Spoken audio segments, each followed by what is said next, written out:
see why they did that, because that's like me discussing what's happening here. Everyone's done reading who hasn't read it yet. Go ahead and let me know. I know that it's Mariah and Kate, you both have read yours, right? Mm-hmm. Just finished it. Okay. Yep. And see, Mooncap, you read yours? Yep. You like that, huh? That's pretty good, right? It is. And then Vex, just finished yours. Yep, looks good. Ooh. Wait. Okay, yep. It should be named Vex. For yours, I think it's like 4 paragraphs.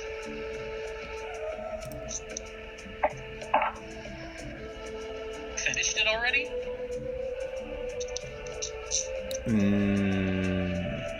No, didn't copy and paste it. You're talking to me, right? Talking to you, yeah. Inside the game, in the folder area where you can see your character sheet and whatnot, where all the handouts are. Yeah. Underneath your character names is a folder called Intro. Click it, there is a single file there with your character's name in it. Oh, okay, I see it. Okay. Go ahead and read that for a minute. Mm-hmm.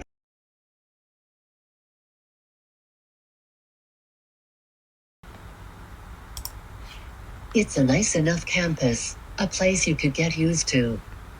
You never did like the overuse of green in the jungle, but from living in Kudu with your mentor for the past year or so, it has grown on you. The teacher you meet with first introduced himself by the name of Tekaluat. He is surprised to see so many unique entrants into this semester but welcomes you with open arms. You procure the documents, showing you have sponsorship, and he gives you an even bigger smile. So that is what he has been up to. He gives you a brief tour of the welcome walk as well as a raised stage area with a canopy covering. I will be holding orientation there in about an hour. I would hope that he taught you to not be late. And he leaves you to your own devices. Your mentor only mentioned one teacher he knew here, but it seems like more may know him. You think to yourself, what did he do before meeting you? You actually never thought to ask him.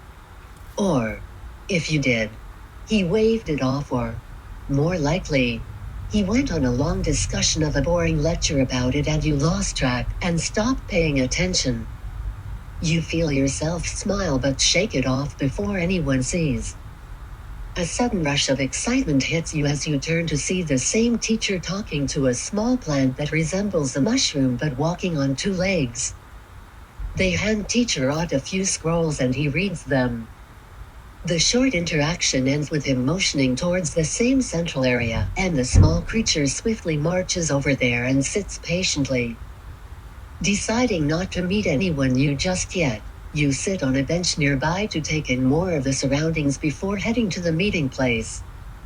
You are here for only a few moments when you hear someone speak next to you. Well met, Vex. A sharp-looking dark-skinned man says with bright green eyes. It startles you and you leap up, prepared to defend yourself. Easy, I'm a teacher here. Name is Mafika Iwari. Carrie. I'm a friend of your mentor, Macho. What? Sirenscape to find out how to get some of these to stay on. The rain's very important. Does anyone have any Sirenscape experience? No. I think I figured it out.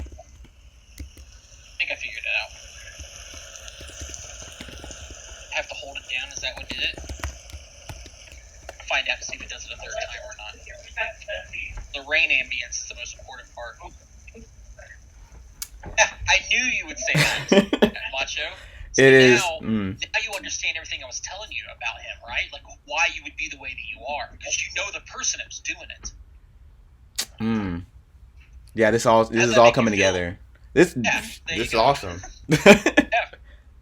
Okay, so that was for you, and I'll have one for your brother, and like I told him, I'll have it at some point. Okay, let's get to the game itself. Mm-hmm. It's Monday, the 5th of Rova, 722.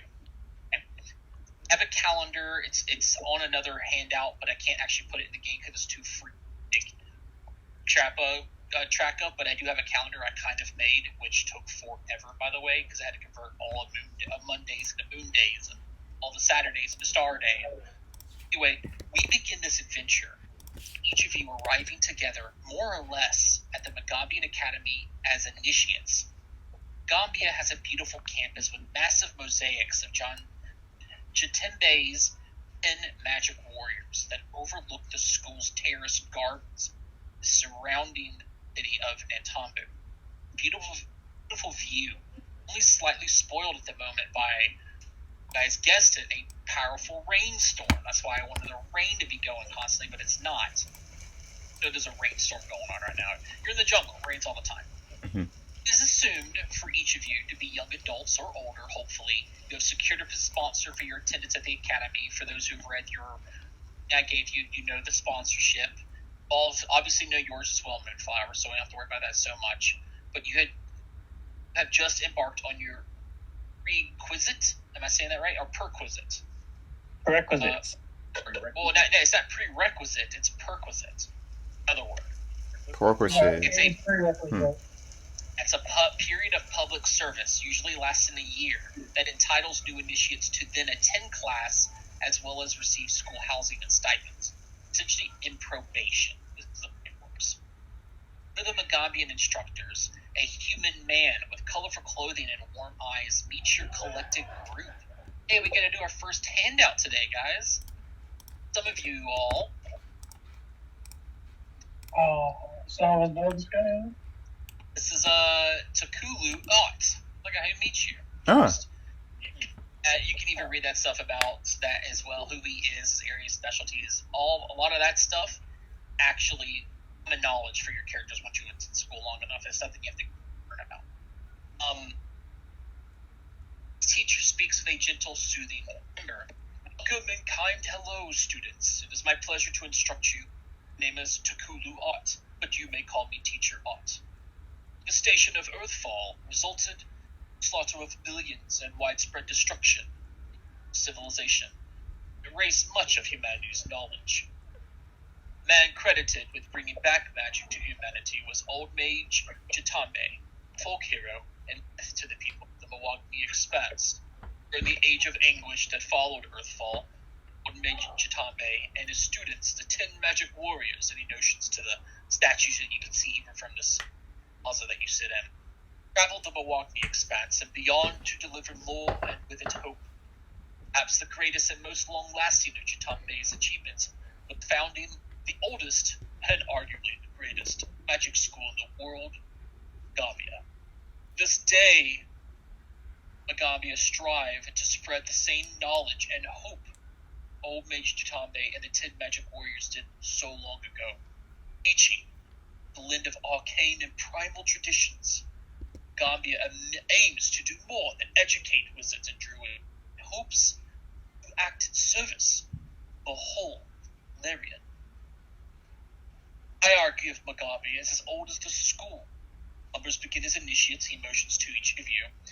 Each chooses one of the 5 schools, educational facets that we call branches. Generic cascade bearers, the sociable emerald bows, curious rain scribes, valorous tempest sun mages, and story-filled Udujante. Jati. Let's say Jati. There we go. Initiates then engage in a period of public service called the perquisite, before they become attendants. Attendants will each receive a wooden mask, typically resembling an animal, that holds a fragment of the student's spirit and reflects their spirit face. Those deemed to possess enough self-direction to serve the school more broadly become conservants. After demonstrating sufficient mastery of Magambian techniques, a conservant becomes a lore speaker. All of us teachers of the Magambia are lore speakers, including I.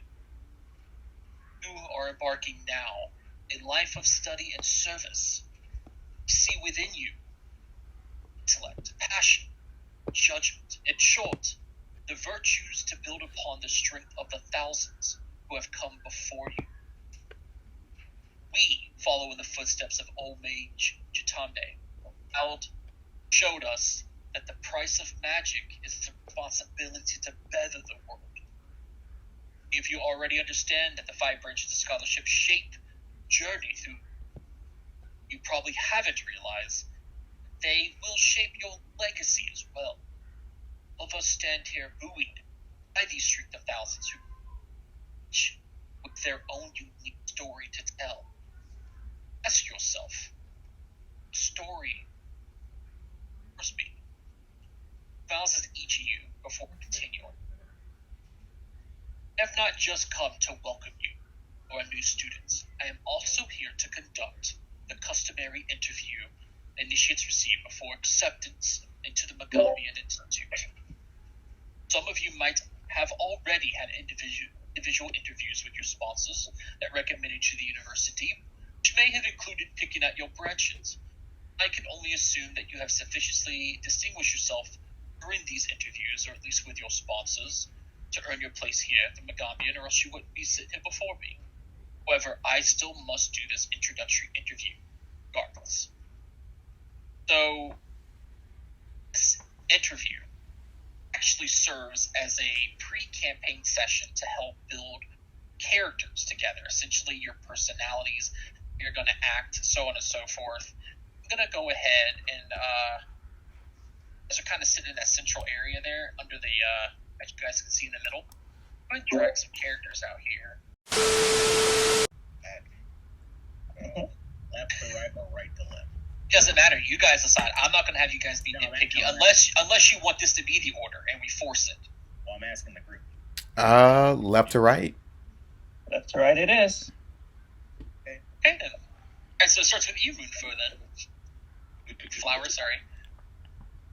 I am Moonflower Gimme. I am not normal Noel.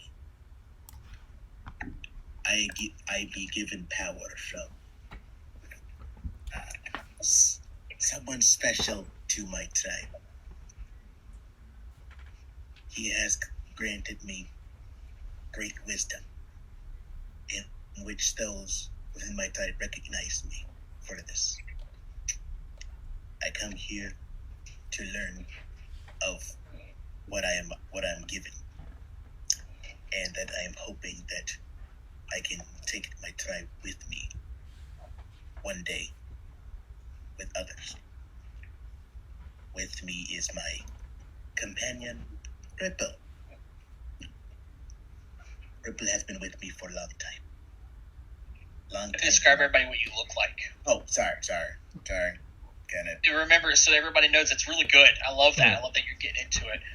Get a sense that he's asking for what your name is, and then for you to then, as a player, describe your appearance to what everyone sees as you introduce yourself. So, I know the image doesn't show because when I was looking for one, there weren't a lot of them, but... That's what we got, right? Yes. So, supposed to have a thick back mane kind of reaching all the way down, from my spine. I have a lot of tribal paintings all over my face. I wouldn't say raggedy clothes, just, like, they're nice. They're like nice, I wouldn't say silken, what's like an in-between between silken and cloth? It's like, anyone know that? Cotton? Do you have tattoos on you? No tattoos, that's just paint on my face kind of thing. Yeah.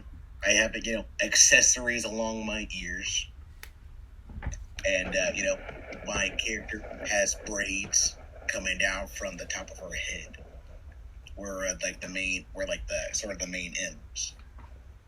And, otherwise, I'm like a spotted hyena kind of thing. Except, well, again, I couldn't find a image where the fur would be darker because I'm supposed to be a witch gnome. So, inherently speaking, I would have a darker fur tone.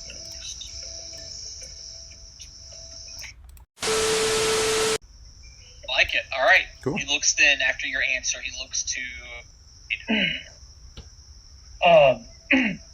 My name is Kate Lockwood. I am a agent of the Pathfinder Society. I've come to this establishment to breach the divide between the Magambians and perhaps show them how my society and the academy aren't so different, and find common ground between us. He stops you for just a moment and says, I have a question that will respond to the reason why you're here. But for now, I just want to know who you are. Of course. And then, I guess you want to explain what he looks like now? I mean, he's just... so it's literally as easy as just, what is your name, and what do you look like? I gotcha. So Cade has very sturdy. Can't see his boots, but he's got very sturdy he's got very sturdy like traveling boots on, as well as his clothing is not. It's obviously like leather and it's been seen some wear and tear as such, but it's not.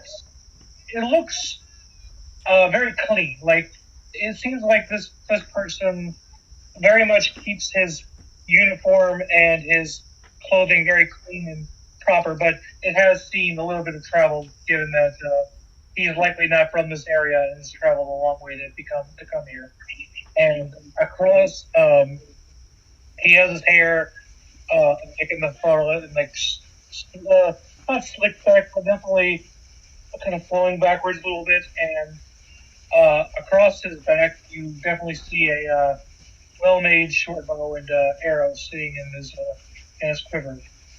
And he sits there. When he sits down, he sat down very properly. Like he sat down very measuredly, almost like he was just looking for the right spot. Almost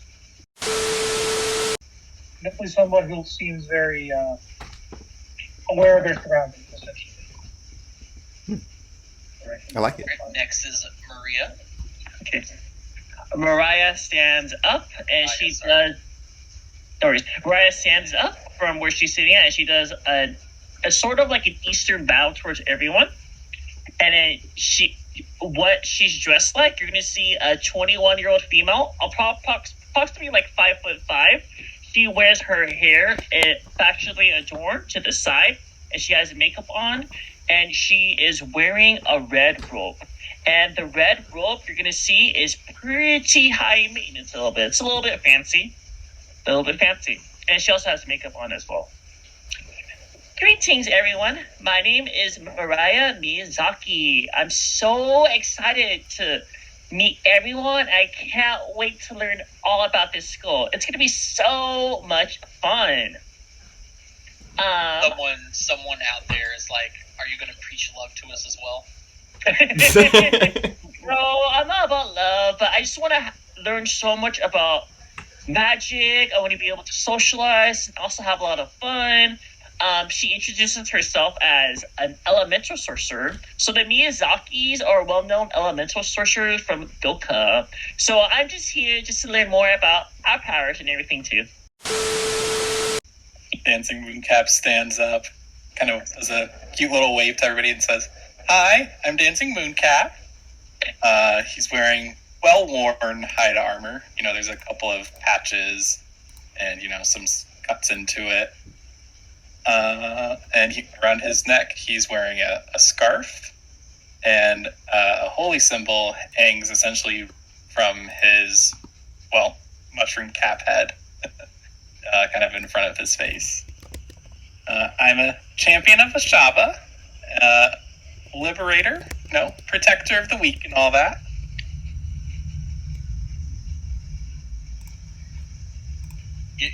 Make sure also, I don't know if you've noticed, waits to see if you're done before he moves to the next person, because everyone seems to want to say a lot. He loves it. There's a look on his face of pride. A little bit bigger for everybody, and then now we're on to next. Sorry about that. No, you're good. She wears her mask over her face, and it smiles as her hair seems a little messy, like she rushed all the way to get here, almost got almost as late, and her skin is pretty gray, like the sky, night sky. She's dressed in a dark clothing, leather mostly, and like a little dress. She has a whip attached to her side and says, "Hello, everybody. I hope this school year would be fantastic and that I can introduce you to my magic as well." And she sits back down. And your name? Oh.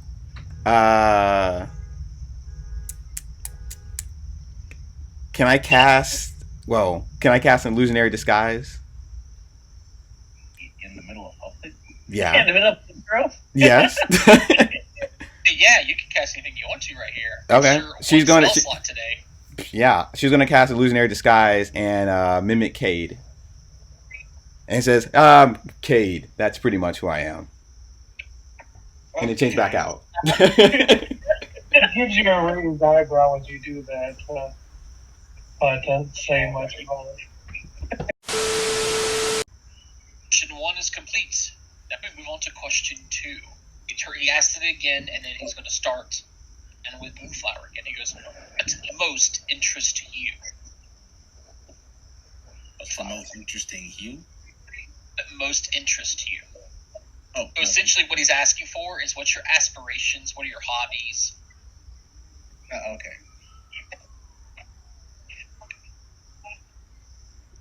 Well, I like to take note of the past. My people do not do that well, but I hear many good things of my people back home. So I take time to work with the spirit, or at least try to, when I get chance. Nods. He moves over to Cade.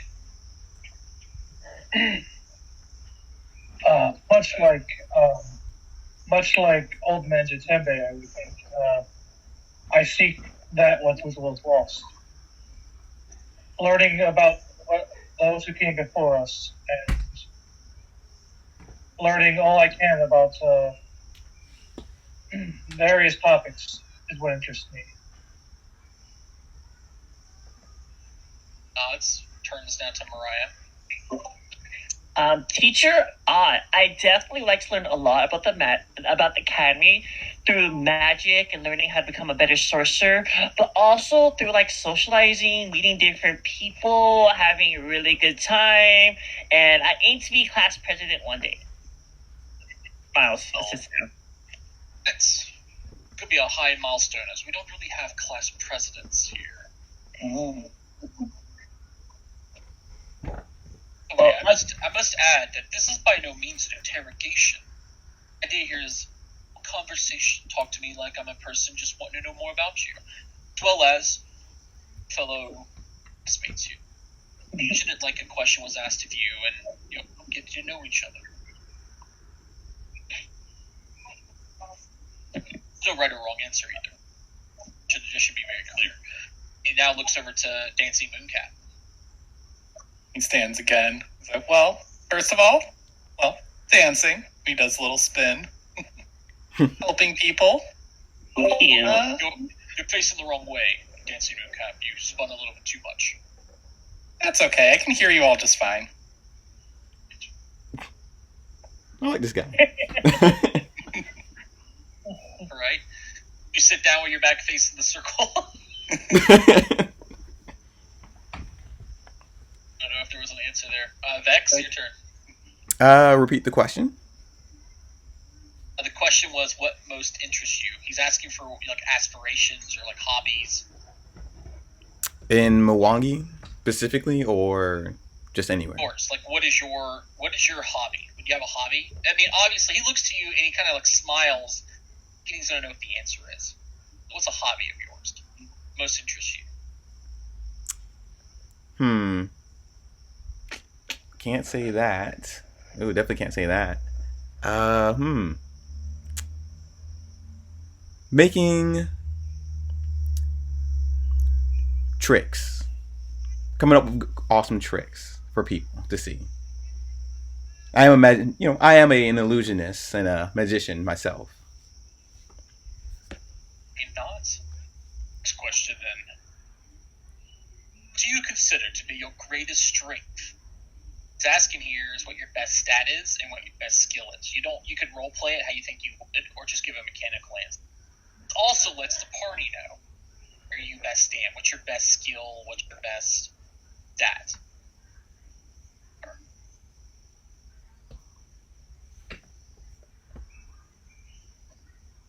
Be first, right? Mm-hmm.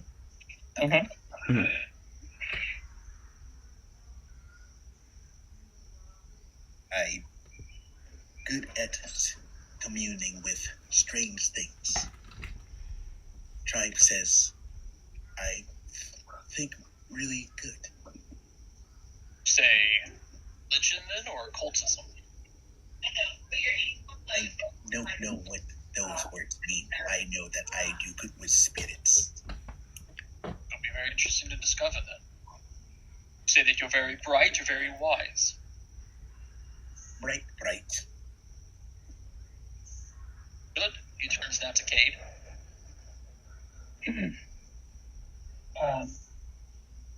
My mind. And as for my mind and my ability to analyze certain situations, i.e., society, and technically society and Arcana are the same, but he would have gone with society, so. That's what your character would imagine. Mechanically, you guys are probably all even for your highest, but Yeah. probably say what He's they saying, feel. basically, yeah, he's saying intelligence, and then he's saying that he wouldn't go with Arcana, he would go with society. So society is.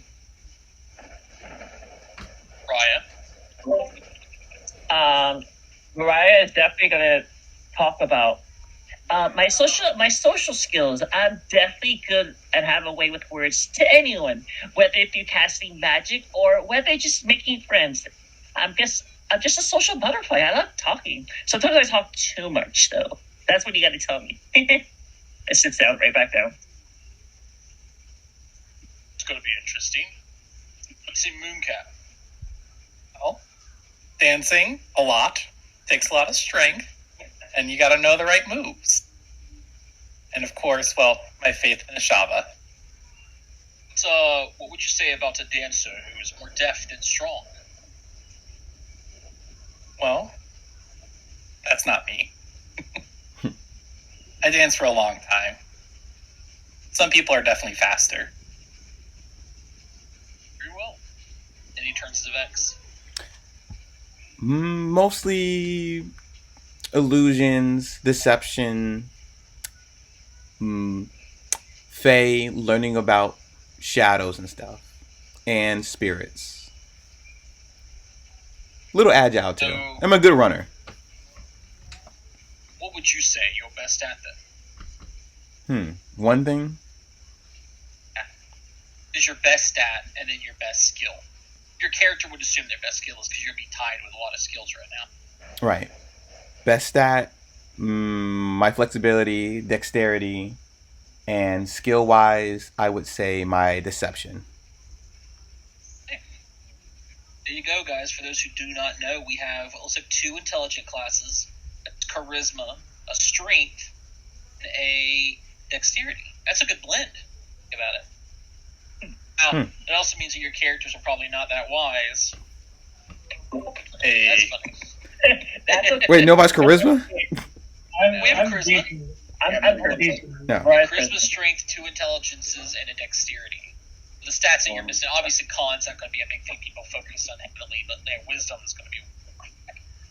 What work have you done to bolster those in and around Magambia before now?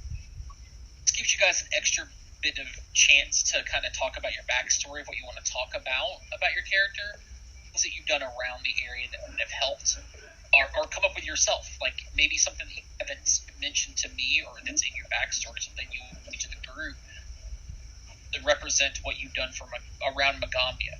Tombu, the Mwagni Expanse, things like that. Okay. All right. That's it. And if you don't have anything, if you don't want to say anything, you don't have to. This is an opportunity for you to introduce more backstory if you want it. Okay. All right. Years with time, they conquered many beasts. Not just the big ones. A lot of tiny ones. Whole forest we live in, overrun by bad serpents. Too many to count. Killed the many. Right. It's Cade. Well, the travel to the Magambia was long. There was a ambush of minor monsters. There was a small group nearby that was attacked, and I lended my aid, performing minor first aid to these people. They seemed very appreciative, and I was happy to be of help.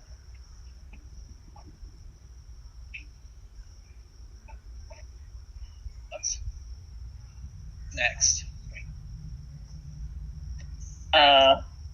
Mariah's gonna be like, yeah, my travel experience wasn't that hard. I just got teleported here like yesterday. But I have a distant relative from the Miyazakis who actually was part of the academy a long time ago. So I definitely want to aspire to be like that. Teleported. Interesting. Fancy.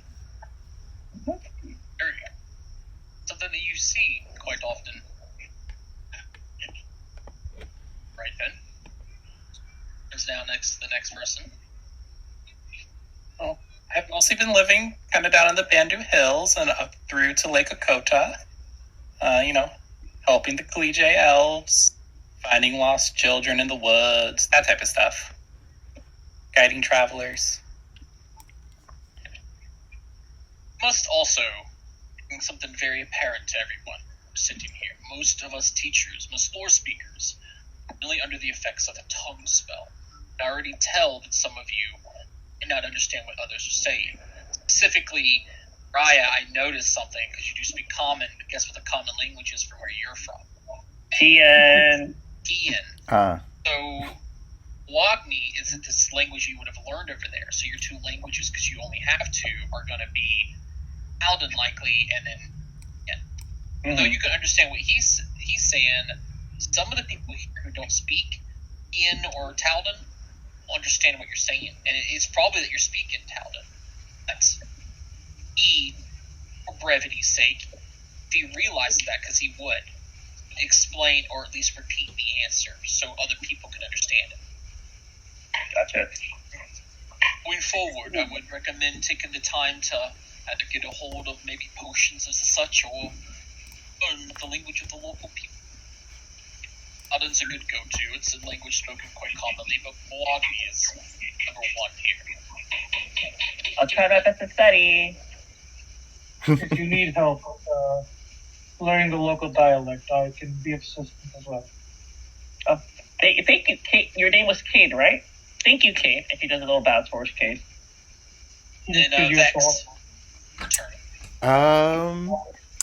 Basically, I've helped families hide from monsters and trick monsters into attacking outside of town and stuff. So keeping danger away from the city in Kittu. And that's pretty much it. Giving back to the less unfortunate too. A few more. You're doing very well, everyone. Do you seek the Magambia? Do you see, this is the question I was going to ask you to find out why you're here. Looks at Moonflower. You've already answered perfectly. Turns to Cade. You've also said something. It turns to Mariah. Mentioned that you're here to learn more about your heritage, to learn more about the elemental. Correct? Correct. And he turns and it's dancing mooncap and Vex. Why do you seek from Agambia? Well, I know there are evils I cannot stop in my current state. So, why not come to school and learn how to be better at everything? I'm trying to teach the world not to be afraid of shadows. And That's a good point. yours too. Oh, great aspirations. Last one. Phase. Once you have once you have attained that which you seek, what goals to achieve after? So now, in this situation, he wants to know what are your aspirations after school? That's a good question. You know, become an evil lich and rule the world. Yada, yada, yada. For you too? Well, that's just... That's crazy, man. We all got that too. Starting with Moonflower, what do you want to do after school? Especially after graduating. I go back to tribe. I tell them of what I've learned. I get them to move further inland and to try to be part of community. Community. That is how you say, Trev, yes?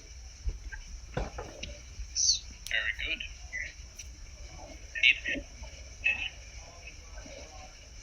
Likely, I'd like to continue spreading continue to connect societies with my organization and creating lasting relationships with them. Essentially, continue to do what he's doing here, but in other places, spreading the message as such.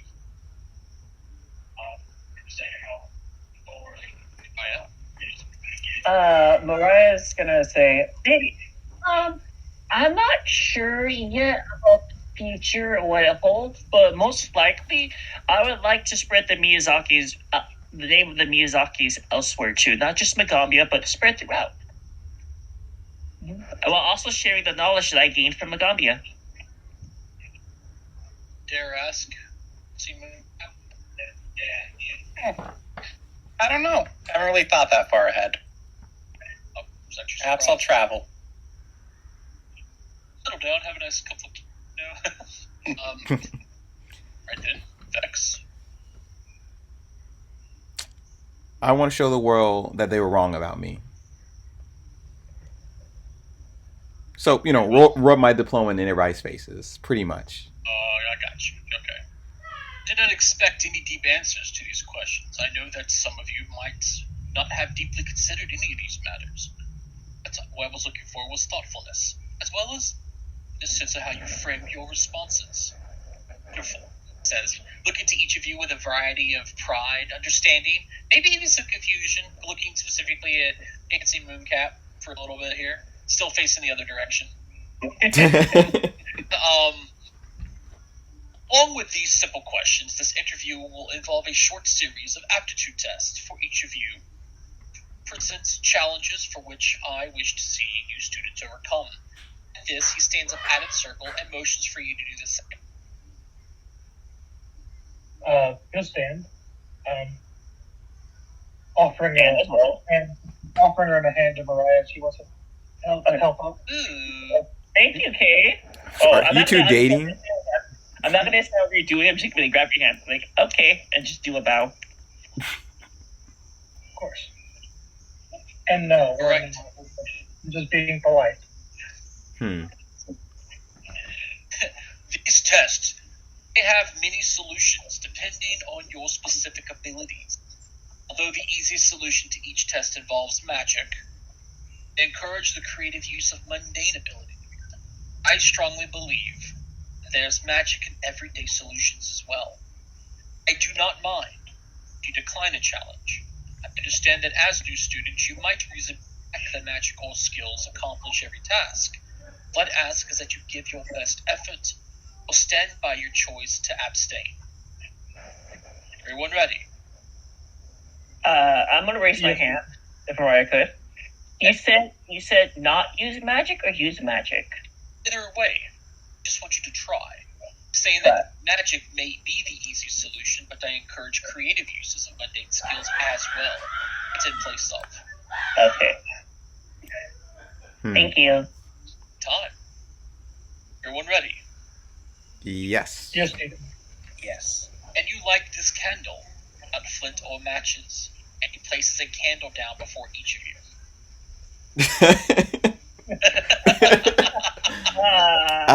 Yes, I have magic, but we want to be creative. I would hold on that. But she's not. You can be creative. I'm not requiring you to be creative. I'm saying that works just as well as magic. Magic is the most coming answer. Obviously, magic will do this. My quest was to see if you can light it without the flame matches. Can you do that? Fire magic, you've done it. Those who don't have fire magic, what creative solution you come up with? Is there any torches in 100-mile radius? Well, sorry. Look out. Say you look out beyond the little bit of stretch in this like area that you're in, this central area where the rain is just pouring around you in all areas. Oh yeah, it's you don't raining. see a flame lit. It's a rainstorm. Dang it. Ryan, do you want to set yours on fire with your spell? Yeah. Right. Once you've done it, I want you to step forward, move your character up a little bit so like everyone can see that you've done something. Gotcha. Yeah, fire magic does it. Go ahead and set yourself forward. As she does it, he'll take his candle and light it with her candle. Could I use prestidigitation to warm the candle enough to turn it on fire? You what, the candle? Can I use prestidigitation to warm up the candle hot enough in order for it to be set on fire? You certainly try. Do I roll for something for that? Or Is Click it the spell. spell? no, sorry. Let you know, by the way, as well, which is a very unique kind of class. You have 10 cantrips, and each day you will prep 5 of them.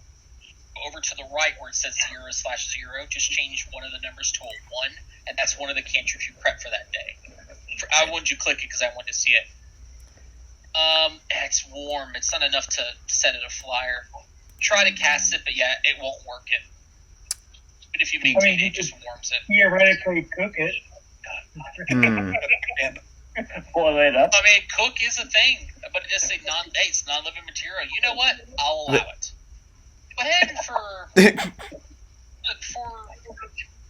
got an idea. Roll me a flat check. If this works for you. Okay, go ahead and step yourself forward. You have lit your candle. All right. I burnt the candle hot enough to be on fire. Yeah. As Ryan just lighted that candle. It was as Ryan went and light the candle and just lighted it with their candle with theirs. Dancing Mooncat, Vex. Thinking. I'm guessing there's no dry wood around. I have an idea.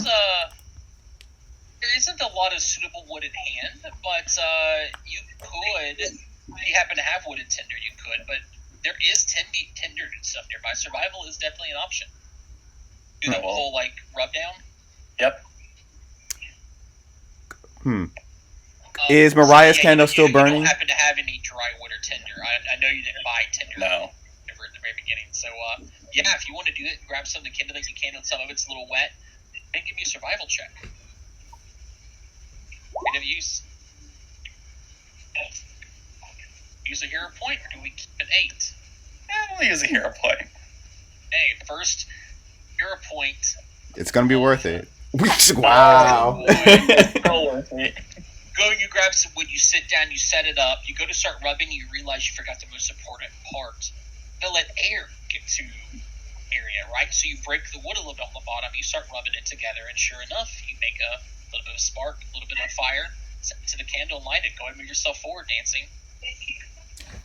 Can I create a distraction for a dancing moon so I can light my candle? with his candle.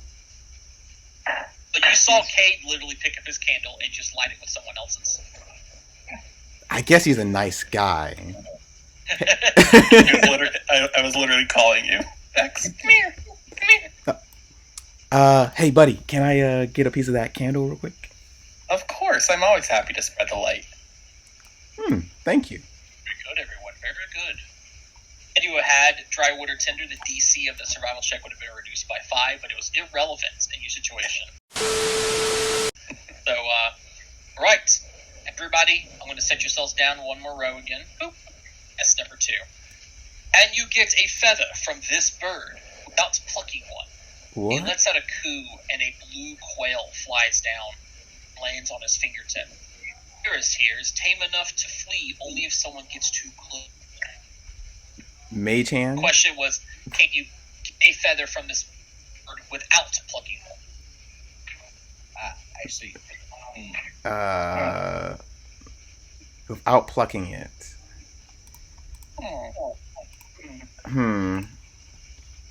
I think I have. Oh, never mind. No. Wait, is this for each individual person or just the whole team? Of individual people, you can work as a team, I guess. Okay. He hasn't said anything about the fact you guys are lighting each other's candle. Okay. So, just one question. You said we need to pluck the feather without plucking it? Get a feather without plucking one. Okay. Can any of us talk to animals? No, I'm not a druid. Sorry. No. I know many languages, but not speaking of animals, can I identify what kind of animal this is? Sure. Give me a nature check. Can I use animal lore? Yeah, you can use animal lore. Alright, I'm It looks like a bluebird. Definitely not a blue jay, though. Yeah, well, I was going to think, like, if this kind of bird, like, if it, like, runs, would it, like, shed feathers, or some way, maybe has unusual nesting patterns. Maybe it has, like, a nest I could get some feathers from. Oh, Wait, can I use ghost sound to ask the person to pluck the feathers from this creature for us? Because we're not plucking Ghost it. sound doesn't convince people to do anything. Ghost sound, you make intelligible work. Ghost sound does. Like, even if you were to do it, you won't be able to make out what you're trying to say with it. It literally is just a noise. Question. Okay. Does the bird have to be alive? Of course. I mean, he's dead. Still having to pluck Is the feathers bird, from it. where is the bird sitting at? Oh, I have an idea. Currently. I have an idea. We don't have to pluck the bird. We just need to get the bird. I mean, we need the feather. Yeah, the bird has the feathers. So when we get the bird, we have the feathers. You can't pluck the feather from the bird. But we have the bird, so it has all the feathers. That Maybe. is theoretically true. So could Alright. could I pick up a bird with my shadow hand? Your shadow hand? It's like Mage hand? Yeah, basically. But it's a shadow, What you want to do? LMG. pretty much. And anybody has a better idea? I do. Well, not a better one. We could sneak up on the bird and capture it. I have some nature. I could try talking to or figure out what the bird is too, so it can make it easier. Oh, sure. I could get Riddle to go get bird. Or we can sneak up on it. Could I try recalling knowledge of nature? Sure. Oh, Nice. my. It's a blue quail. What do you want to know? What is the best way for it to release feathers without damaging it? You could, if you could speak to it, you could ask it to pull its own feather free or shake one loose, but you can't do that. You could lure it near something sticky or rough, like a bark of a tree or honey, and it kind of might feather free. You could scare a feather free via intimidation or like spells like fear that cause frighten. That's easy then. I have no way to communicate to you, though, because I don't speak your language. So. You can say it to Cade, because Cade can speak Milwaukee, right? Yeah, I can speak every language here. Well, actually, I can't speak Null yet, but I will. I'll okay. What I learned. I mean, Hmm. I could cast fear on the bird. Ah, Perfect. We could also, like I said, potentially sneak up on the bird and frighten it that way. Usually, animals would be quite frightened if the animal suddenly appears on it, and it most likely would flee at that point. are you very stealthy? I know my way around the shadows. She smiles with glee. Okay, go ahead, Mr. Cade. All right, he'll attempt to sneak up on the bird then. Circumvent it coming from another side. Yeah. All right, here we go. Keep my 16. Ready? Yeah. What do I do now?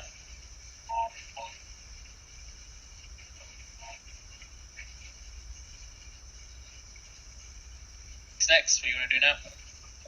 Yeah. I'm gonna. Sorry. I think the idea was for me to pop up out of this. Like when I'm close to pop up out of the spirit. Intimidation. What do you want to do? Yeah. I'll pop up. Like when I'm very close to it, I'll pop up and I'll try to like attempt to like. I'm not really trying to scare. I'm just trying to like the fact that I'm so close to the bird. I'll probably try to like cause it to flee. Give me an intimidation check. That's how scary you are. I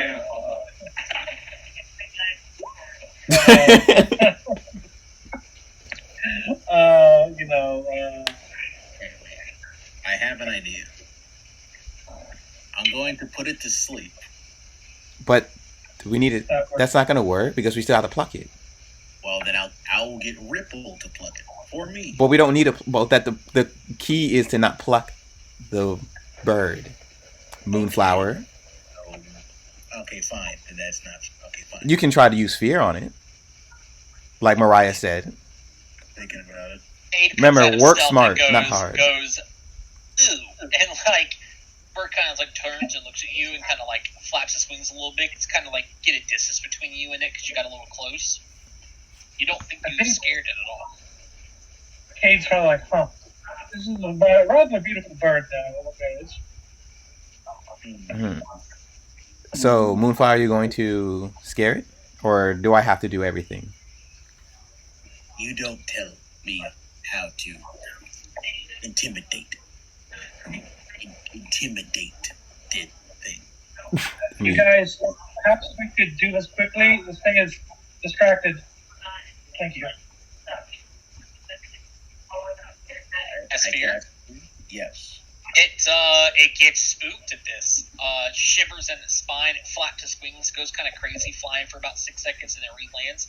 And feather falls loose. I'll grab the feather. I'll bring it over to Moonflower and hand it to her. So I'm close to the bird. Good job. What? You got a little quiet there. Oh, I'm sorry. I was close to the bird, so I'm just going to pick up the feather and bring it to Moonflower. Because she did that was her. Right? Thank you. Don't we all get a feather? Or no? A single feather fell. Okay, so where's the bird at? Bird free landed. Oh, okay. Well, I'm going to sneak up on it and try to scare it. How far away is it? Don't worry about that. Okay. Theater of the mind. Theater of the mind. And do your intimidation.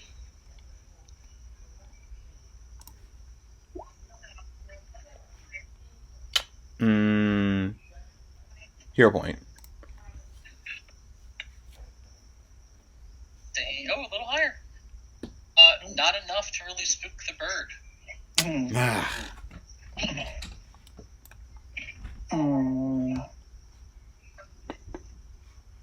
Mariah use her nature again to lower it towards her? To like kind of like entice it and then scare it instead of stealthing all the way up there? Well, you can just intimidate it from a distance. You don't have to be right on top of it. Okay. I'm just seeing what Kate did, and I'm gonna see what Bex did. Be like, let me try screaming. I will hero point that. The 16, you do enough to scare it. Nice. Get a feather as well. Very good, very good. Anyone else want to give it a try? Let's see. Can I use ghost sound to try to scare it with a loud noise? Sure.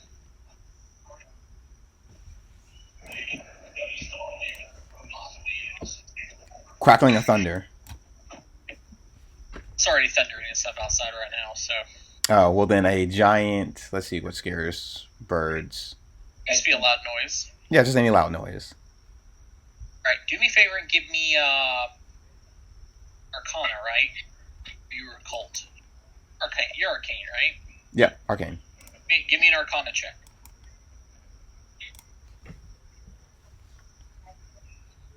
Good. Keep. Keep him. Ooh, you make a pretty decent sound, and it kind of like looks in that direction. It doesn't seem a little spooked at all. Can I attempt to make like a makeshift cage if by crafting? You try to capture it, and then what? They don't have all the feathers. If I capture the bird, I technically have all the feathers. Wait a minute, I'm going. I know. So I mean, it's clever. It says, can you get a feather from this bird, not all the feathers? That's fair. Okay. Can I just run at the bird and start yelling at it? And that just means Do another intimidation? Yeah, absolutely. Do it. Because she is just upset.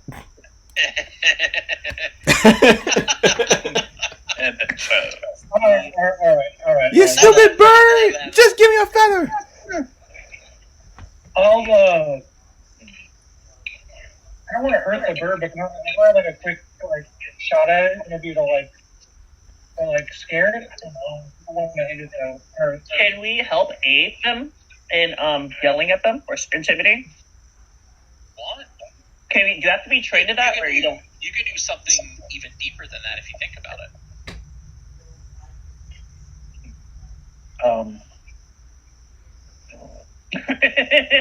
Brian's having a brain fart. I don't. I mean, as players, you guys are having brain farts too, but it's fine. So, hey, quick question: would it be possible if I could roll occultism for the bird? For what? Wait. What? For what exactly? Yeah. I'm wondering if the bird has any spiritual significance. Sure. Go ahead and roll it. Wow, that stinks. It's so stink. You keep it? Man, skill checks are just not in our favor. Keep it? Can I just punch the bird? Non-violently, It remember? won't die. Can I search the area for like a mess, perhaps? Sure. Roll me a survival or perception. It's really hard to tell with this thunderstorm out here. He did coup and it showed up, so it's got to be nearby, but I'm not really seeing one. I'd like to roll nature to know what type of food they eat. Is there any honey around? Yeah, there is. Okay, I want to grab the honey. And after Dancing Moon Cap, that's what he does. Dancing Moon, what was your nature again for again? I'm so sorry. What type of food they eat? Worms, primarily, grub, insects, things like that. Is any of that? Any of those hanging around since it's raining out? Yeah, you know what? With that nature check, there's a couple of worms. When it rains, worms come to the surface, if you guys aren't aware. But you're not really seeing many insects. They don't enjoy the feeling of it. Worms enjoy it a lot. Yeah. I'll go around and gather up some worms. Okay. Vex is going to use the honey, put it on her mage hands, and grab the bird with it to get some feathers. Okay, give me a nature or survival check. Nature. Bad at both. All good. You good, all right? Oh, Roll good, he says. Why not? Hero point. I'm pretty sure we do the next. So you do this. You put some honey on the thing, and you conjure the spell. You rub honey on real quick. You send it out, maintain it again, going out that direction. The bird kind of just flies away, and it's moving a little bit faster than your hand. You don't seem to able to get stuck to the honey. On the right track, you feel like, though. Oh, that's another spell what down. do with those worms? He's gonna approach the bird. Okay. Get it really excited about the worm, and then toss it for it, and hope it flies off quickly and loses a feather. Give me a nature check. What's up for that? Oh. It looks like it might be. You can re-roll it if you want. It's up to you. You gotta re-roll it. Throw the worm. It sees you throw the worm. You're more excited about the worm, and you run, and then you get the worm. Defeating the purpose altogether. Thanks. Shall we move on to the next test, or would you like to keep trying? So. Wait. One more try. Let me think. I think it's important to know when you are Boston. Kate steps back and bows out. Can I? Can't you fear Wait. again? Can I sneak and grapple the bird? Can I try that? You just grab the bird. Yeah. Give me a reflex save. You got the bird grabbed. Okay, so it's fluttering around, or is it? It's not trying to fight you. Oh. You tried to get away, but you grabbed it. Now it's just like in your arms. I'm gonna go to Dancing Mooncap because he seems like he knows what he's doing. A bit. As he picks up the worm he just threw off the ground. Little guy, could you? I got the bird. Do you have any idea what we can do now with it? I think your honey idea is pretty good, but Oh, put some honey on me, on my arms, while I'm holding it. he does so. Okay. Okay. Dancing Cap, roll me a nature check. Fly on the honey. Cheat. Just don't get in my eyes. Comes. Ooh. Pretty good. Alright. Honey's there. Vex, what do you do next? Okay, it's in my arm. If I release it from my arms, the honey is still on him, so it might take a feather or two without me actually plucking it. Right? See? You want to let go of the bird? Well, yeah, if it's attached to the honey in my arm and stuff, yes. Okay, you let go of the bird flies off, and seeing Mooncap as it does, a feather kind of falls right there at your feet. Here you go. And he hands it to Vex. Oh, don't you need one? No, it's okay. You know, here, it's yours. Okay. I think I can.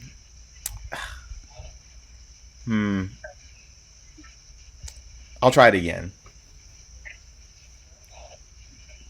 But thank you, friend. Can I try to scare it?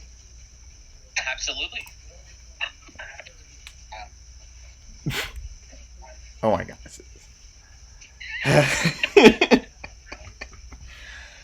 There's no shame in defeats.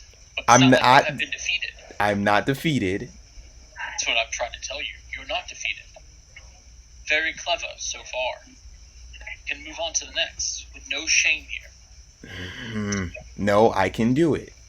She's gonna sneak over with the honey in her hand and try to grab the bird. You might beat her. Okay, go roll another reflex save. Oh. Bird has learned from your trick and then, coos away from you quickly. It's like flying up into the air. Yell at it again. Good. Rolling solo. You need help yelling. No, I don't need help. I got this. Okay, I'm just gonna raise my eyebrow. I think the time to let her handle this. It would wound her pride in this manner at this time. Your aunt kind of leans into whispers to you all. Never mentioned each of you must get a feather. I'm just gonna run over and be like, I want to. But he's over there. Vex is over there screaming, so Vex didn't hear that. Yeah, he gives you the smile like he realized that and was right back up. So is anybody gonna tell Vex? Yelling. Nope. So I'm honestly for you, so you can keep trying. Finally get one after all of this. They're starting to cheer you on at this point. You can see people who are walking like some of the pathway nearby or looking out from one of the nearby buildings, trying to cheer you on. You finally, he's flying around, you're chasing after it. One of the feathers finally falls, and you get one. See, I could do it. Single feather would have sufficed. What? You can share. I honestly was asking if we could like just cut it in half or something for you. Yeah. Anything like that would have worked. Technically, you all could have held a feather at once, so that you got a feather. It's like to see creative solutions and you act together. Friendship and archery, things like that. Is everyone ready for the next one? Yes. And you, a secret from this snake.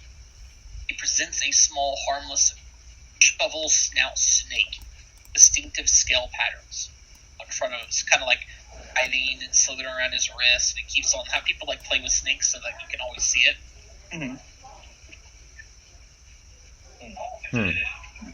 So what's A the secret from the snake? get a secret from the snake? A secret from this snake. Yep. A secret. We need a Jew in this party. Yeah. Who's gonna ask? Can I hold the snake? Absolutely. A secret from the snake. Gonna walk over and try to figure out what type of snake it is. If it's special in any way from its others of its species. Well, a nature check. Perception in this situation. Perception Well, perception or nature. or nature. They're the same. Yeah. You're handling the snake.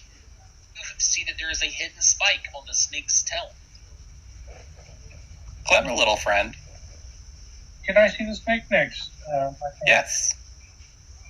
I will examine the snake to see if it's gender. Gender, okay. A medicine, perhaps, because I'm looking over its anatomy. Sure. You don't really gauge that it's a gender per se. It looks like it's like an asexual type of snake, but one thing you do realize, it's blind in one eye. A secret from a snake. Can I try detecting if the snake is magical with detect magic? Sure. Is this snake magical? Well, you detect magic in the area. Don't know if it's a snake. Can Vex talk to the snake? Talk to the snake, sure. What do you want to say? What is your secret? It looks at you and sends out its tongue a little bit. You get a sense that it understands what you're saying. Oh, could you show me the secret? Same thing. Doesn't seem to understand what you're saying. Oh, I thought you said it did. Okay. It doesn't. Okay. No, like the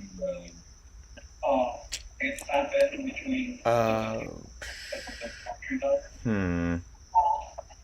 Would you like to know its secret, Vex? Of course. Do you know its secret? I do. Oh. What is it? It has a spike on its tail. Is that a secret? Well, do you see it? no. Therefore, it's the secret. Okay. Oh, teacher, we solved the puzzle. Or my friend here solved the puzzle.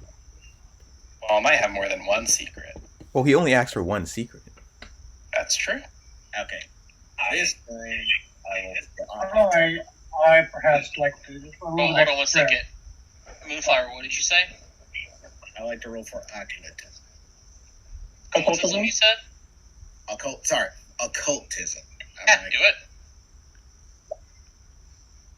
Hey, this is perfect for you, Moonflower. Looking over the patterns of the snake, and you realize that the snake was born alongside a shadow twin, watches events from the spirit world. I know its secret. It's magical, right? Is that the secret? Not magic. What? Shadow. Okay, shadow. I want to say the word shadow in like my accent. Shadow. Shadow. And also blind in one eye. And it has a spike. Yep. Okay, and it's magical. Hey. So it's not just an any or a snake. Oh, it's not magical. And Mikey, you detect magic in the area, but you don't know if it's a snake, because detect magic just lets you know there's magic nearby. Straight up, the teacher could have magic on it. The thing that you're standing in could be magical. There could be a magical tile nearby. The thing about detect magic, especially if there's a large number of stuff, you're going to be able to determine a whole lot. Mm-hmm. Gotcha. Yeah. Pretty good. That actually worked. Next, ready for the next one. Mm-hmm. Yes. And you soothe the soul of this bone. He opens a small bag and procures several bones and lays them down. Just What saw him type? or cut him? Yeah, what type of bones? Oh. Can you soothe the soul of this bone? And he kind of puts one in front of each of you. Can I use occultism to see their spirits that I can soothe, or how to soothe the spirits in the bone? Spirits is more religion. Okay. Occultism is more... A religion, performance, or society kind of goes along that situation. Okay. Funeral rites. Funeral rites. Okay. That's where I was headed. So, yeah. That's what I'll do too. I'll take a bone and give it proper funeral rites. And, Mooncap, can you show me how to dance with you? And Magombian. I don't know if dancing is appropriate for this bone. I don't know if many people dance at funerals in Tambu. But let me think about it. I would like to roll for society to see if I can do a proper burial. Okay. That's what I was doing.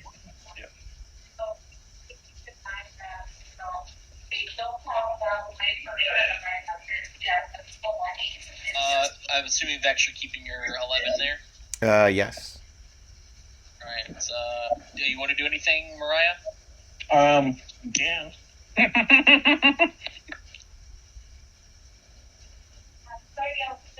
You keeping as well, Mariah?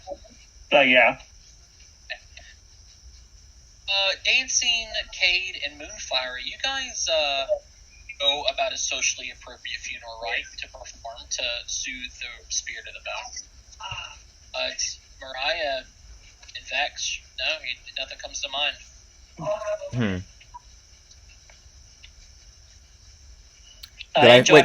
Did I fail or critically fail? Failed. Okay. Does this matter? No, it's recall knowledge about a creature, essentially. This is not a recall knowledge, per se. This is more something else. Okay. Soothe the bone. Could I just pet the bone and tell it to go to sleep? Sure. Does that count teaching? Flower and dancing. Dancing starts dancing over the bone, doing some sort of like fancy tap dance. Flower, you and Cade kind of are on the same lines of saying like the imperatives, that sort of prayer in a way, and then you look over and you can see Vex is in the bone. It Can I speaks copy to the me. same movements that Dancing Mooncap is doing to soothe the ritual or dance at all?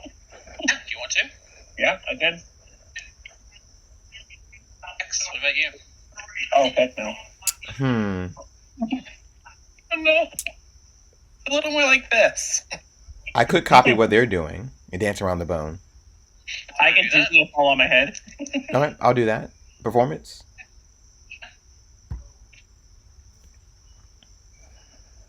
I was going to keep your original performance check, by the way, Mariah, because you were dancing, but they saw that and just let you use that one. Oh. Also, word soothe is a play on words too. Someone with the spell soothe could have done that as well. Yeah. Oh, I Yeah. have one of those. And you make this stone dance by itself.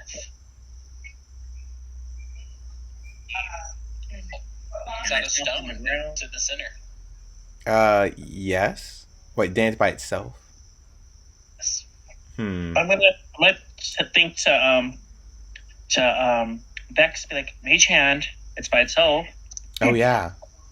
All right, That's mage you hands. directly controlling Oh. what you want to use. Dance by Maybe if itself. we dance all hard enough, they'll start dancing with us. How big is a stone? It's like a skipping pebble. Oh, it's a pebble. Okay. About the size of Jesus. Trying to think of what it could be too. Like on like the size of your thumb. Oh, like a flip phone that's folded in half. It kind of fits in the palm. I see. Hmm. Can I repeatedly stomp on the ground? Yeah. Is there a fountain? Did I roll for that? It's raining. You can, but I'm going to help you out here. Start stomping. You're in a big pavilion that's like made of the ground that you're standing on with a lot of tiles and stuff. You don't think that your vibrations are strong enough to carry. Make the stone dance without That's, touching it.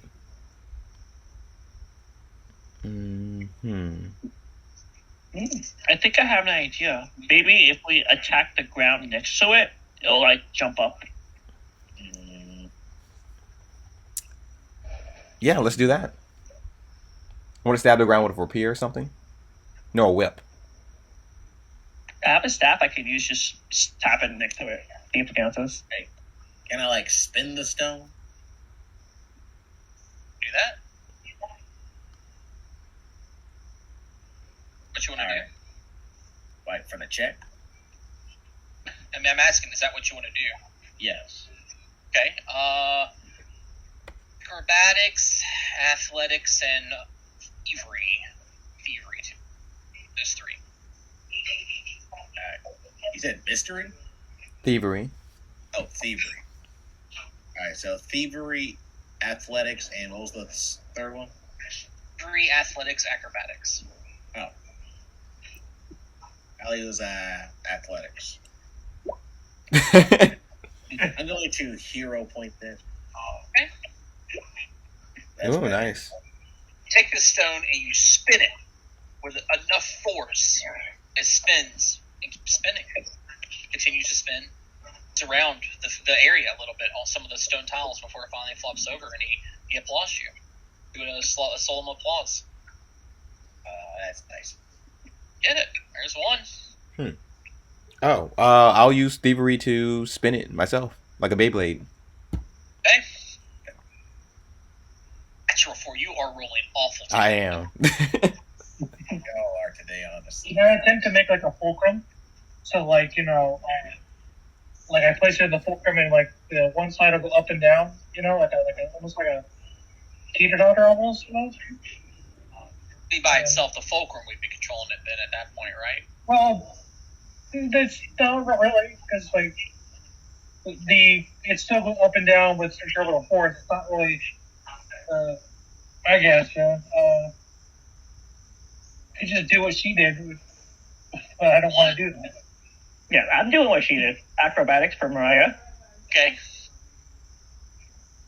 Hero point, and that's a 5. And that's, Hey. Oh, Wow. oh my god. Natural. Really Wow. guys, yeah, you don't do it. You go to spin the stone and just lay it back down. Like, you don't even try to spin it. You can get it, but it doesn't spin as much as Moonflower got it to spin. Gonna walk over, grab the rock, and throw it as high into the air as he can. Want a what? Throw it into the air. It dances in the air by itself. Does it? Does it just fall? I'm gonna add some spin. Athletics check.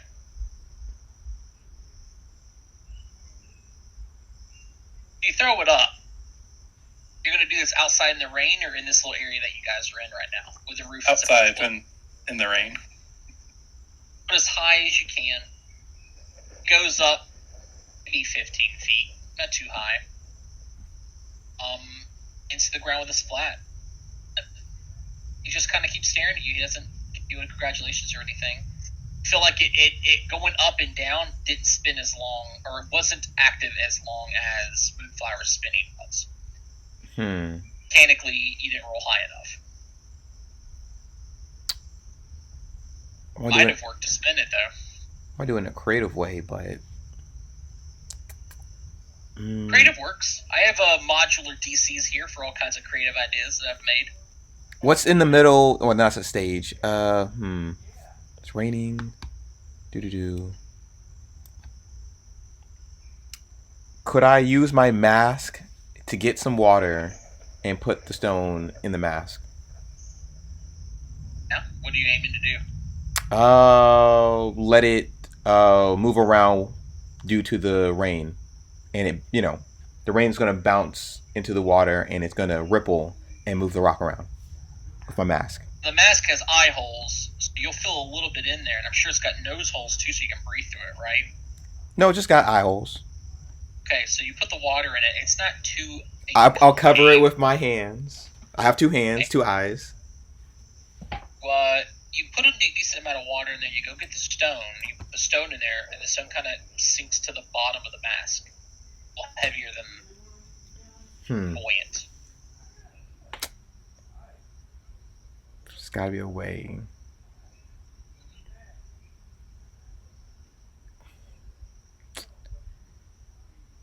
Yeah, I'm just going to create my fulcrum because I feel like it's still working on its own. It's centripetal force. I mean, you're gonna do what? I made it create like a fulcrum, so like where you put it in, it's like a teeter-totter. It's gonna like go up and down by itself. But it wouldn't be by itself. It would be with some other object. I'm trying to say, like with a fulcrum, you're putting something on the other side of the teeter-totter, right? Yeah. If you make the fulcrum, you can set it up in the center of the balance. Yeah, I was going to put it in the center, yeah. Okay. Sorry, in my mind, I'll give you a hero point finally. Hey. There you go. You create something. You go and find like a nice another sharp rock that would act as the central point.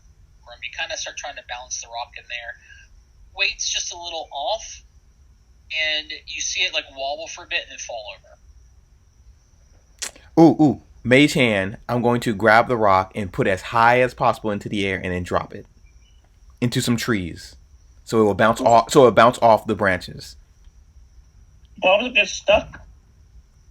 It's not going to get stuck. It's a rock. Don't roll a 1. Mage hand has a range of like 30 feet, so you get it about 30 feet up into one of the trees. You let it go.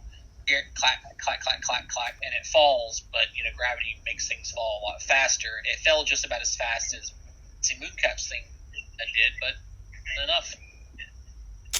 That'd be like a several seconds thing you get a sense of. Are there puddles around? Huh? Alright, Moon's gonna try and skip the rock in the puddles. Skip the rock? Okay. Yep. Give me an athletics check. Wow. Yeah. Okay. Even bank it, so like it hits an area and kind of ricochets and skips back across the water, and he kind of gives you a nod of affirmation that you did well. I'll try the thievery again. Mhm. Did you also spin around enough? Thievery was the easier DC of those three. Okay. I'm gonna try acrobatics again. See if it works. Okay. Love that you guys actually take a turn. Yes. Stuff. Nice. X. Spin it. You can do it. Spin it again. Jeez. There No. we go. Yeah. Did it with thievery. Grant the heroes 30 XP for each aptitude test where 2 or more of them pass to a maximum of 150 XP. If you all passed at least 2. Yeah. Mm-hmm. And that's quite literally 150 XP. Nice. We can activate on our character sheet. Don't have to. I have this. I'm kind of keeping up with it, as you guys can see. Kulu magically conjures glowing symbols in the air and then says, "For you, you see 6 symbols. Not knowing what they mean, which one do you choose? Reach out and take a hold of your choice. Choose a symbol someone else has already taken, or choose to take none with no consequence." This part, I am going to this on the token layer. 2, 3, 4, and 5, right? I'm going to tell you what you see, and then you decide to put your characters in a line behind that number in that order, okay? Because I don't have pictures of it. See before you. Green candle. Balanced scales. Multi-pronged key. Pursed lips. Open hand with an eye in its palm. A running hourglass. Those are the 6 symbols that you see. What was pursed lips again? Was that 5 or 4? Pursed lips is number 4. Ooh, Vex is going for the pursed lips too. What's It's a moonflower. What's the option again? One more time. We got a flickering candle, Mm-hmm. a balanced scales, Mhm. a multi-pronged key, pursed lips, open hand with an eye in its palm, and a running hourglass. Oh. Probably the key. Oh, Vex is going for the multi-pronged key now. I'm going for the. I'm going for the one with the eye in the palm. It's number 5. Yeah, number 5. Huh, we all picked something Number different. 5.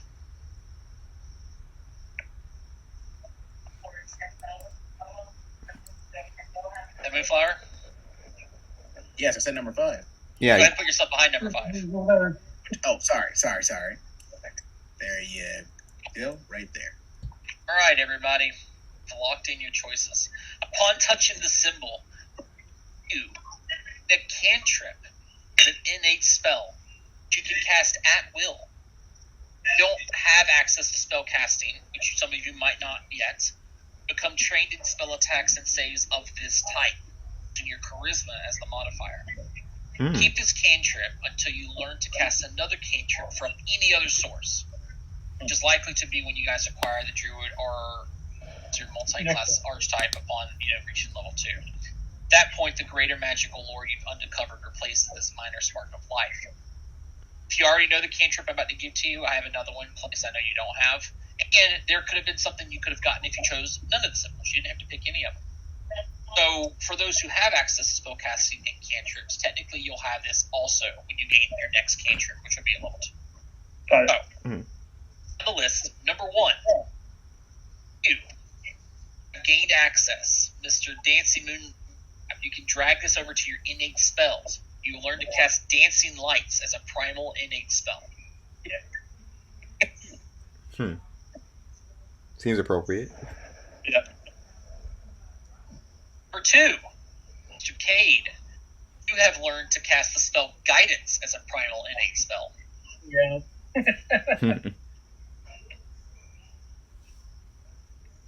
X. Now this is going to be interesting because I got to look because I know that you are the matches, so you have a spell book. Same for Mr. Moonflower here. So let me look.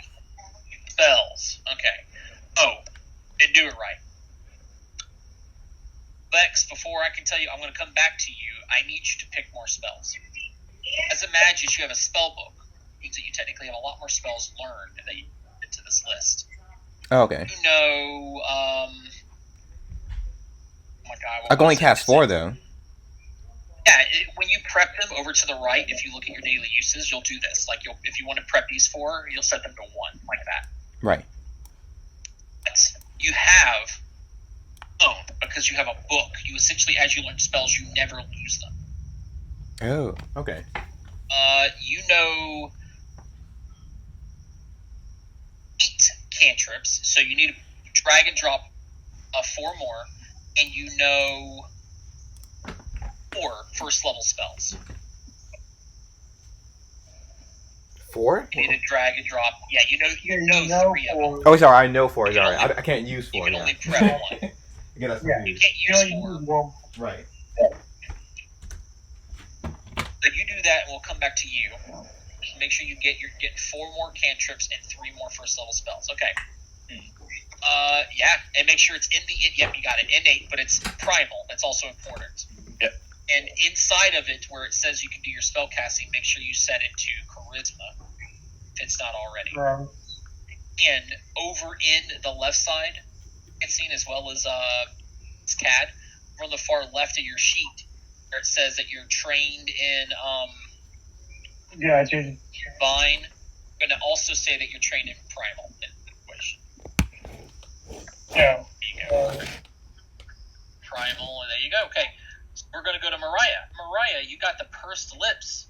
You have spellcasting, so I need to check to see if you pearls. That's right, you only have the 5, so you don't have this one. You gain the ability to cast Message. It's a arcane innate spell. Woohoo! Nice. I've been on theme so far. Yeah. So that'll be in your innate spells, and you'll set it to arcane. And again, charisma's actually good for you in case it needs it. Moonflower, I think that we did yours right, so I can do yours. Let me check to see if you have this spell before I tell you it is a perfect time. Okay. You have both of them. What? What was I supposed to get? I'm going to give you the no choice option instead. You have you get shield, but you already have shield. And the other option I chose was detect magic, which you also already had. So because of that, as you grab this, you do not gain an extra cantrip. Instead, you're going to get a +1 status bonus to saving throw any spell when you reach level 2. So, oculate spells then. No, any spell. Oh. Wow. Essentially, you get a +1 bonus to saving throws against spells until you reach level 2. You know what? I'll take that. I'm honestly just proud of the fact that apparently I must have fitted my character so well that even with my unpredictable fate-based choice, I even got it right. I mean, this was the only choice you could have picked. I think you would have gotten something from any of the other ones. You picked the one number where you got nothing from it. Have you picked your spells yet? I know it hasn't been much time. Yeah, I picked it all. So 8. What about your? Okay, I see Grim Tendrils. Okay, you do. That's fine. You can keep doing the first level spells. Now let me look at what you've got here because you did the key. Okay, so you have that one. So you get access to Prestidigitation. It's an arcane innate spell, which will go up there at the top where innate spells are. Would have gotten Mage Hand. So you already have Mage Hand. Make sure that will go in innate spells for you at the top. Right. Right. That's all I had for that one. Very good, everyone. To this was to give you blessings, and as you sense it, the magic running through. This is Magambia. A sense of its power. That you know, pay it forward. Your attendance here. I have one final question for you, but I do not need an answer or require one right away, so long as you each promise to think on it. However, being said, you can answer now if you would like.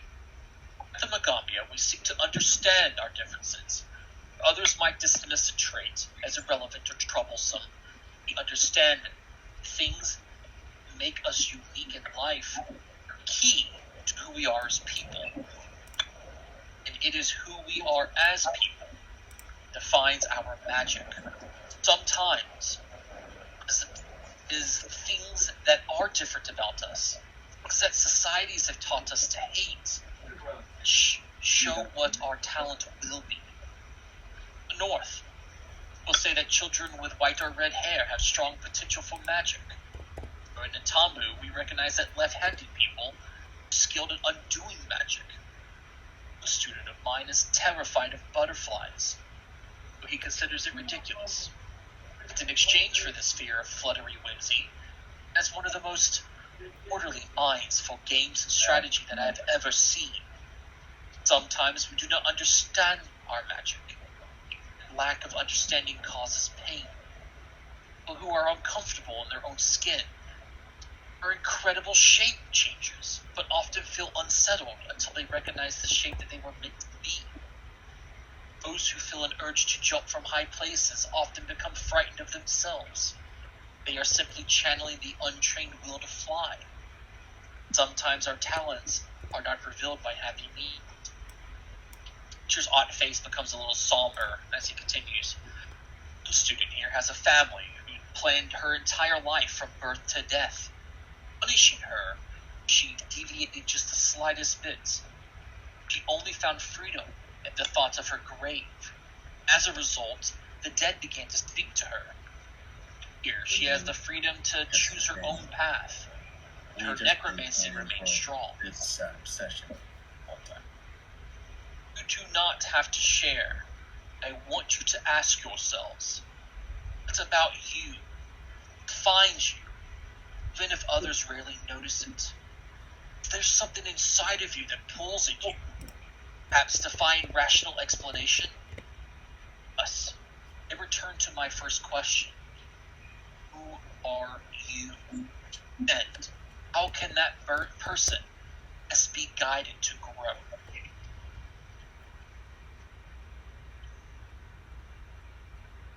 Seriously deep question, I know, right? Mm-hmm. Very. Your aunt, then at this point, hands each of you a yellow and blue bead of a durable glass, as well as a durable string. Tells you are each expected to wear a string of beads at all times. Identify you as agents of the area, with to let people know that you represent the school, as well as to identify the new cheats, should you choose to cause trouble. You are to incorporate this bead into your stream, as it shows my role as the teacher who admitted you. I know that you don't yet have a string of beads, or even probably know about this requirement, so I ask for you to start your stream with my bead first. It even kind of demonstrates how you can wrap the string the way you tie it, like a monkey knot, in a way to hold the bead to it, or if you have a way to fit through it, but you don't really want to crack into it, but it kind of demonstrates it. Does anyone not do this? We're very quiet if you're speaking to us, Dark. I think he's talking in the background. Somebody. He probably is. Yeah, he probably Does is. anyone not want to do this? Repeat. Do what part? Oh God, what have you missed? He wants you to, The whole he wants spiel. you I thought wants he. you to- I didn't miss like. he wants you to, he wants you to put your beads through a string. Okay. Essentially set up a string of beads that you're supposed to wear to represent that you're an initiate, and he shows you how to do it, but I'm asking you, does anyone not do this? I don't see why not. So everyone on your notes, down in campaign notes, your character sheet, write in that you have a yellow and blue bead from Toluca or Teacher Ott. You can just write Teacher OT. Mhm. Yellow and blue bead from Teacher Ott. It's the first of your string of beads. That interview is complete. Congratulations, and he gives you a short applause and then a big hump. You are to head towards that building there.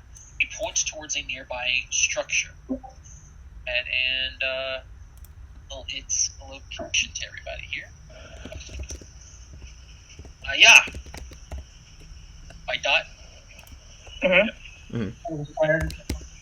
Spire dormitory. Is the Spire dormitory. You will stay, all your students at the Magambia. Each teacher has many students under their wing. Each kind of control our own dormitory. So every other student there are also my students. To complete the initial interview, you guys gain another 80 XP. Nice. Whoa. It's just tons of XP. That's a level up in like real quick. No. We're like 20, we're like 75%, there. As students at this prestigious magical university, you have options that many others do not have, including running to teachers for help if a situation ever seems too difficult or dangerous. In exchange for this additional protection is additional responsibilities. Wandering and adventuring bands often escape accountability for their misdeeds, but the Magambia will hold all of its students to account. There's violations of law or other misconduct, like assault or eavesdropping, you can see a student heavily punished or even expelled. Keep that in mind and focus on your prerequisites and your studies. Go now. Meet your fellow students. Thank you, teacher. Thank you. Teacher. Thank you, There's a Taku. bow. Thank you.